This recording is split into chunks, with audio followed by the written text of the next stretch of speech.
Hi, I'm Tim. Welcome to our channel, and thanks for logging on. If you enjoy these videos, do me a favor and subscribe to our YouTube channel right here at Watchbox Reviews. You might have noticed that I'm trying to corner the market on Grand Seiko reviews, and I plan to continue on that warpath. I plan to update daily. The next Grand Seiko review may come as soon as tomorrow. If you like this watch, see it and make it yours on thewatchbox.com. Today, we're discussing the Grand Seiko Spring Drive GMT SBGE201. As of 2017, all Grand Seiko models feature the Grand Seiko rather than standalone Seiko script at 12 o'clock on the dial. So this is a recent model of one of the most sophisticated and emblematic Grand Seiko complications, a GMT with a combination of sensational Zaratsu finished case profile and sapphire capped GMT bezel.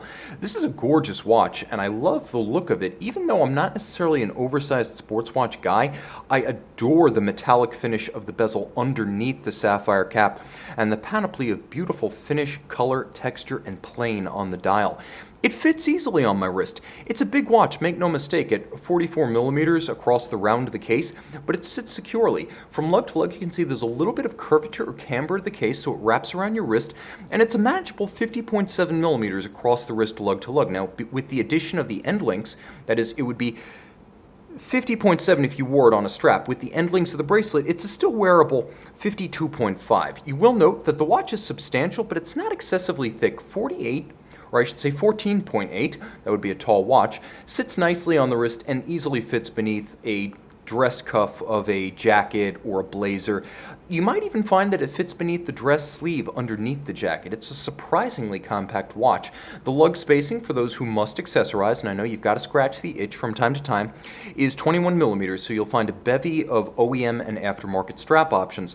The bracelet, clearly inspired by Rolex's Oyster, but more richly detailed. It's the combination of the gorgeous hand-laid polished bevel, perfectly aligned across the shoulder links, the polish of the small profiled striated center links, and of course the fact that the flank is absolutely gorgeous in polish to match the shoulders and the center minor links. Satin to break up the mass of metal, and on the underside, broad gaps between the individual links to avoid pinching skin, pulling hair, or trapping heat.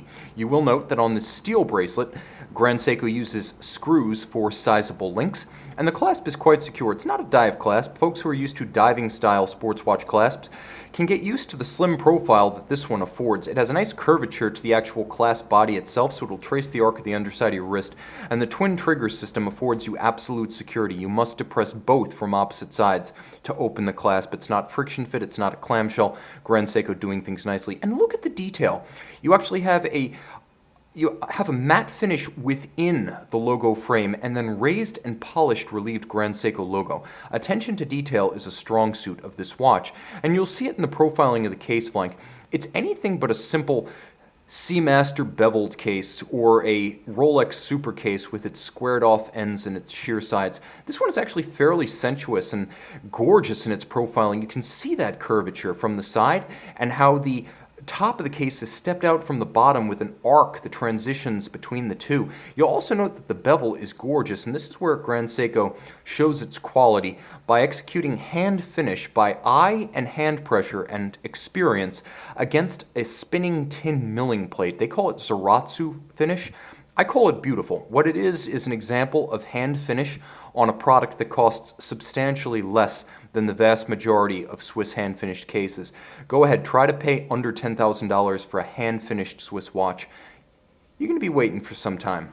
Now, the watch does feature a gorgeous profiling with that bevel that runs full length, but it is the bezel that enchants me on this watch. Let's get a little bit closer and give ourselves a bit more aperture so you can better see the reflectivity of the anthracite metallic base of this bezel. Now, it is a bidirectional rotating GMT style bezel, so if you do set that red 24-hour hand to GMT or Greenwich Mean Time, you'll be able to use the local port or airport offset from GMT in conjunction with this bezel to offset forward or backwards, plus or minus, to find the time at a port of entry or an airport of entry. So you can read 3 times momentarily and full time because you can set that red hand separately from the local hours. You can have 2 independent time zones, one in a 24-hour format, and you will note inboard there is a 24-hour scale for that loomed red 24-hour hand. Now the bezel also features a sapphire cap, so there's a lustrous quality about it as well as a sensational loom shot that I'm going to show you soon. And it's the luster and the rich glossy coloration of that sapphire capped effect that you'll see on something like a Blancpain 50 Fathoms that adds a sense of richness and occasion, and this Grand Seiko has that. The dial itself, however, deserves a shout out, as Grand Seiko dial quality is as good as anything in the industry. I tend to compare it favorably to Rolex in that the indices are all applied. They're finished by hand, applied by hand, made in-house, so you don't have a printed dial, but it's the specific faceting of them, the combination of sharp character lines and defined planes that creates almost the appearance that your watch dial is set with gems. That's a difficult effect to achieve with small pieces of metal, even more so when the finishing is being done on a diamond-tipped milling machine with micrometric tolerances by eye. Now you will note there's a power reserve scale at 7 o'clock, and that traces the 3-day power reserve of the movement. There is a date, and you'll note that the unconventionally located crown, which is nicely offset, so this becomes an ambidextrous watch that won't dig your wrist. It allows you to adjust the local hour hand, and you'll note it doesn't stop the ticking of the time. It doesn't affect the precision of your watch. You can actually adjust forward or backwards as you're jumping time zones. You can make those hourly adjustments, and across the international date line you can drive the date forward or backwards. Of course, pull it out. Now you do have hacking or stop seconds on this watch, so you can synchronize precisely, and I do mean precisely, to a reference time.